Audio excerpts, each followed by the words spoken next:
तो दोस्तों एक बार फिर से तुम सभी का हमारे इस चैनल में जिसका नाम है फैज एक्सप्लेन आप सभी का स्वागत करता हूं। और अभी मैं आपके लिए लेके आ चुका हूं एक नई सीरीज़। नई तो नहीं है, हालांकि मैंने इसका एक छोटा वीडियो बना के पहले ही डाल दिया था जिसका नाम है सिस्कियाँ। अब सिस्कियाँ के एक के बाद एक नए नए सीज़न निकाले जा रहे हैं और अभी एक नया सीज़न आया, सीज़न 4। उसकी मैंने स्टोरी तो नहीं डाली थी, लेकिन एक छोटा सा वीडियो मैंने डाला था। उसके अंदर तुमको बोला था कि मैं स्टोरी लेके आ जाऊँगा इसकी। तो अब मेरे को मेरे को याद आया मेरा चैनल है और अब मेरे को लग रहा है कि मेरे को बनाना पड़ेगा ये वीडियो। सो बना रहा हूँ मैं। ठीक है, तो इसकी स्टोरी को शुरू करते हैं। इसके पहले 2 एपिसोड की मैं स्टोरी तुमको बता रहा हूँ, पार्ट 1 के पहले 2 एपिसोड की सीज़न 4 के। तो दोस्तों कहानी की शुरुआत होती है रेणु से। रेणु आज फिर बाबूजी के लिए खाना भैया तैयार वगैरह करके ले जा रही है खिलाने के लिए उनको। भैया उनको खिलाने के चक्कर में समझ रहे हो तुम लोग, इनके बीच में टांका भिड़ेगा। तो ये ले जाती है बाबूजी के पास अपने। ठीक है, और बाबूजी को बोलती है कि आज फिर मैं आपके लिए खाना लेके आ चुकी हूँ, आपका मन पसंदीदा खाना लेके आ चुकी हूँ। तो बाबूजी तो हरामी होता है, वो कहता है कि मैं कैसे खा पाऊँगा, तुम्हें ही खिलाना पड़ेगा। तो वो अपने मुंह में जो है कवा डाल के, मतलब खाना लेके उसको चबाती है और उसके मुंह में डालने की कोशिश करती है। और फिर क्या भैया, वो कहता है कि अब इतना कुछ हो ही गया है तो थोड़ा और आगे बढ़ लेते हैं। और फिर इनके बीच में कार्यक्रम शुरू हो जाता है और शुरू के अंदर ही तुम्हें 10 मिनट तक करीब ऐसा सीन दिखाया जाता है, मस्त सीन दिखाया जाता है।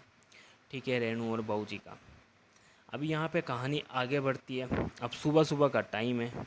ठीक है, और यहाँ पे क्या होता है कि बाबूजी भैया गुस्सा हो चुका है अपनी बहू रेणु के ऊपर। क्यों? क्योंकि काफ़ी समय से वो आवाज़ दे रहा था और उसकी जो बहू है रेणु रेणु उसको सुन नहीं रही थी, क्योंकि वो सेल्फ़ी वगैरह ले रही थी अपने सोशल मीडिया पे डालने के लिए। अब जो रेणु है वो काफ़ी समय मतलब इतने टाइम बाद में जो है सोशल मीडिया पे एक्टिव हुई थी, उसने नई आईडी बनाई थी। तो वो इंटरेस्टेड थी इस चीज़ में, इसलिए वो हर टाइम मोबाइल के अंदर लगी रहती थी। इस बात पे बाबूजी नाराज़ हो गया। अब वो जैसे ही आवाज़ देता है वो आती है नीचे और वो उसको जो है डांटता है कि मैं तुम्हें काफ़ी समय से आवाज़ दे रहा हूँ, लेकिन अब मैं तुम्हें कभी आवाज़ नहीं दूंगा किसी चीज़ के लिए, खाना वगैरह के लिए या चाय के लिए, क्योंकि तुम सुनती तो हो नहीं। तो वो डांटना इस तरह शुरू कर देता है। ठीक है, और वो उसको बोलता है कि अब ये जो तूने हरकत की है वो मेरे दोस्त के सामने मत करना, क्योंकि मेरा एक दोस्त आने वाला है जीवन नाम से, उसके सामने ये सब मत करना। और फिर क्या है इनके भी मतलब वो थोड़ा बहुत डांटता है, लेकिन बाद में राज़ी हो जाता है वो और बोलता है कि तुम मेरे लिए चाय बना के ले आओ। ठीक है, अभी वो जो है चाय बनाने के लिए चली जाती है, चाय पिला देती है अपने ससुर को। अभी क्या होता है कि ये कपड़े वगैरह धो के जो है रेणु कपड़े बाहर सुखा रही होती है। इतने में जो इसके बाबूजी का दोस्त होता है जीवन, वो पीछे आ जाता है। वो हरामी करीब 5 मिनट तक इसको घूरता ही रहता है, घूरता ही रहता है, घूरता ही रहता है। इसको पता नहीं होता है, ये जैसे ही पीछे मुड़ती है तो इसको एक अनजान आदमी खड़ा दिखता है। तो ये जाकर उससे पूछती है कि आप कौन हो और मेरे को इस तरह से क्यों देख रहे हो। तो बोलता है कि मैं तुम्हारे जो बाबूजी है मैं उनका दोस्त हूँ, जीवन नाम है मेरा। तो वो बोलती है कि अच्छा ठीक है, आपके साथ में जो आपकी बहू है वो कहाँ पे है। तो वहाँ पे जो है नेहा की एंट्री होती है, नेहा नाम की एक लड़की की। ठीक है, वो इसकी बहू होती है, मतलब इसके बेटे की वाइफ होती है। तो उसकी एंट्री होती है और कत्ते दिखने में झकास होती है। ठीक है, तो रेणु देखकर खुशी होती है, भाई दोनों से मिलके अच्छा व्यवहार होता है, अच्छा क्या कहते हैं मेल मिलाप होता है। अभी ये जो अंदर चले जाते हैं। अब बाबूजी और उसका दोस्त जीवन आपस में बात कर रहे होते हैं, अपने लौंडियाबाजी वाली बातें कर रहे होते हैं कि हमने उसको दिया लपेट में, हमने उसको लपेटा, हमने उसको लपेटा, इस तरह से ही बातें चल रही होती है। तभी जो है यहाँ पे दोनों इनकी मतलब बहुएँ आ जाती है, रेणु आ जाती है, नेहा आ जाती है। तो ये एक दूसरे से भैया अपने अपनी बहू को मिलाते हैं कि ये मेरी बहू है, बाबूजी उसको मिलाता है। और वो उससे नेहा से मतलब बाबूजी जो मतलब बाबूजी जो होता है ना उसकी गंदी नज़र होती है नेहा के ऊपर। ठीक है, बाबूजी जो होता है हरामी हरामी बाबूजी है, उसकी गंदी नज़र होती है नेहा के ऊपर। और उसकी जो जीवन नाम का दोस्त आया है उसकी नज़र होती है रेणु के ऊपर। मतलब एक दूसरे की बहू के ऊपर नज़र रख रहे होते हैं। अब मिलके तो भैया काफ़ी खुश होते हैं और बाबूजी भैया एक दो बार फ्लर्ट भी कर देते हैं नेहा के साथ, ठीक है, मतलब इनडायरेक्टली फ्लर्ट मार देते हैं। और यहाँ पे मस्त इनके बीच में बातचीत हो जाती है। अभी क्या होता है कि रेणु जो होती है वो अपने कमरे के अंदर लेटी हुई है। अब उसको याद आने लगती है अपने पति के। अब उसका पति काफ़ी समय हो चुका है, दूर गया हुआ है, और उसके अंदर चुल मच रही होती है वो सब करने की। तो उसके बाबूजी से पार पड़ नहीं रही होती है, मतलब पार डाल नहीं रहा होता है वो, ठीक है। जो एस्पेक्ट वो करती है वो सब कुछ उसको मिल नहीं रहा होता है। तो वो अपने बाबूजी से भी वो नाराज़ होती है इस मामले में थोड़ा सा। अभी क्या भैया अकेली है, क्या करेगी, खुद से खुद को संतुष्टि देने लगेगी। तो इसलिए वो जो हाथ में आता है उसके उससे ही वो अपने आप को संतुष्टि देना शुरू कर देती है। अब यहाँ पे ये सब कुछ कर ही रही होती है, तो नेहा इसको देख लेती है। और जब नेहा इसको देखती है तो नेहा के मन में भी वो सारी चीज़ें होने लगती है, और वो वहीं खड़े दरवाजे के पास खड़े होकर खुद से खुद को संतुष्टि देने लगती है इसको देख देख कर। उसके अंदर भी चस्का चढ़ने लगता है। अब यहाँ मस्त मतलब ये दोनों एक दूसरे को संतुष्टि दे रहे हैं, खुद से खुद को संतुष्टि दे रहे हैं, ठीक है। रेणु मस्त। अब यहाँ पे क्या होता है कि नेहा का जो ससुर होता है वो आ जाता है यहाँ पे, और ये नेहा देख लेती कि हाँ उसका ससुर आ रहा है, तो वो वहाँ से भाग जाती है। लेकिन ये आके क्या करता है जीवन, वो देख लेता है रेणु को उस हालत में वो सब करते हुए। तो समझ जाता है कि हाँ भैया हमारा तो मौका बनता है, इधर इधर तो हम बाजी मार सकते हैं, ठीक है। ये भी इसके अंदर भी वो सब मतलब कीड़ा है वो जो मेरे को चाहिए, और मैं इसको संतुष्ट कर दूंगा। तो उसके मन में ये सब आ जाता है। अभी क्या होता है कि सुबह सुबह का टाइम है, ये चाय बना के लाती है नेहा, और बाबूजी जो होता है इनडायरेक्टली बोलता है कि आ गया तुम्हारा दूध, ये वो ये सब, मतलब समझ रहे हो कितना हरामी आदमी है। गल डबल मीनिंग बातें करने लगता है। अब नेहा को इसके इरादे तो समझ आ रहे होते हैं, ठीक है, तो वो सब समझ रही होती है। अब वहीं जो है रेणु अंदर सोशल मीडिया पे एक्टिव है, तो अपनी फ़ोटो खींच रही होती है, फ़ोटोज़ खींच रही होती है, पिक क्लिक कर रही होती है अपनी। और यहाँ उसके पास आती है नेहा। नेहा आके बोलती है क्या हुआ, क्या कर रहे थे आप ये। तो वो बोलती है कि अभी अभी जो है मैं सोशल मीडिया पे एक्टिव हुई हूँ, तो उसके लिए फ़ोटो डाल रही हूँ मैं। तो यहाँ पे वो नॉर्मल इनके बीच में बातचीत होती है। अब नाइट का समय हो जाता है। अब बाबूजी जो होता है वो रेणु को बुलाता है अपने पैर दबाने के लिए। समझ रहा हूँ, पैर के साथ साथ कुछ और भी दबवाएगा, वो आरामी आदमी है। तो वहाँ पे जो है रेणु से वो बोलता है कि कैसा है, मतलब वो हमारा मेरा दोस्त और उसकी बहू कहाँ पे सो रहे हैं, सब कुछ सही तो है।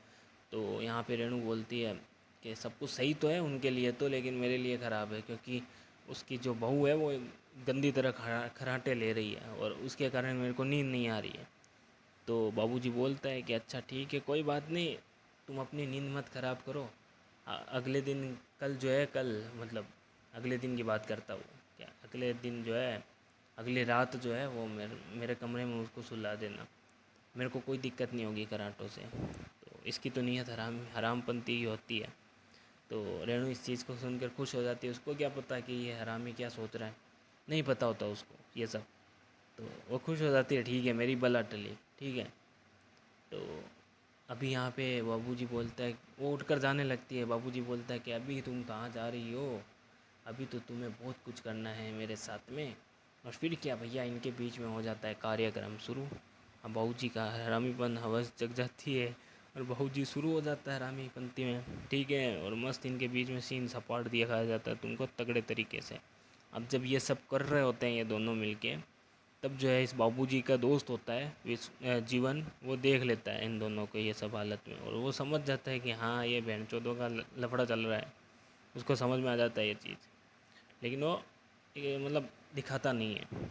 चलो कोई बात नहीं, अभी कहानी आगे बढ़ती है। अगले दिन क्या है, नेहा जो होती है वो रेणु के कमरे में जाकर, रेणु की कुछ साड़ियाँ पड़ी होती है, वो जो अपने शरीर के ऊपर लगा के ऐसे चेक कर रही होती है कि मेरे पे कैसे लगेगी। यहाँ पे रेणु उसको देख लेती है इस हालत में, ठीक है। तो रेणु बोलती है कोई बात नहीं, तुम साड़ियाँ वगैरह ले सकती हो। तो नेहा बोलती है कि दीदी सॉरी मेरे से गलती हो गई, रात को तुम मेरी वजह से सो नहीं पाई क्योंकि मेरे कराटे इस तरह थे। तो बोलती है कि कोई दिक्कत नहीं है, आज तुम जो है बाबूजी के कमरे में सो जाना, उनको कोई खराटों से दिक्कत नहीं है। अब नेहा बेचारी मान जाती है, उसको क्या पता बाबूजी की क्या नीयत है। वो मान गई, ठीक है भैया ओके सो जाएंगे हम, ठीक है। वो हाँ बोल देती है उस चीज़ के लिए। अब भी क्या होता है कि जो जीवन होता है वो मतलब बाथरूम के अंदर होता है, और वहाँ पे टॉवल वगैरह सुखाने की मतलब ऐसे नौटंकी करने लगता है, और आवाज़ देता है वो रेणु को कि तुम आकर जो है मेरी मदद कर दो, मेरा टॉवल के अंदर पानी जो है ज़्यादा है, इसको हम निचोड़ देते हैं, ठीक है। तो यहाँ पे रेणु जो है मदद करने लगती है, उसको नहीं पता उसकी सामने वाले की नीयत क्या है, ठीक है। उसको लेकर वो मदद करने लगती है उसकी, और ये दोनों जो है इसको निचोड़ने चक्कर में वो जो है इसके करीब आने लगता है, इसके हाथ पकड़ लेता है वो आके। अब रेणु समझ जाती है इसका इरादा क्या, तो वहाँ पे वो डर कर भाग जाती है।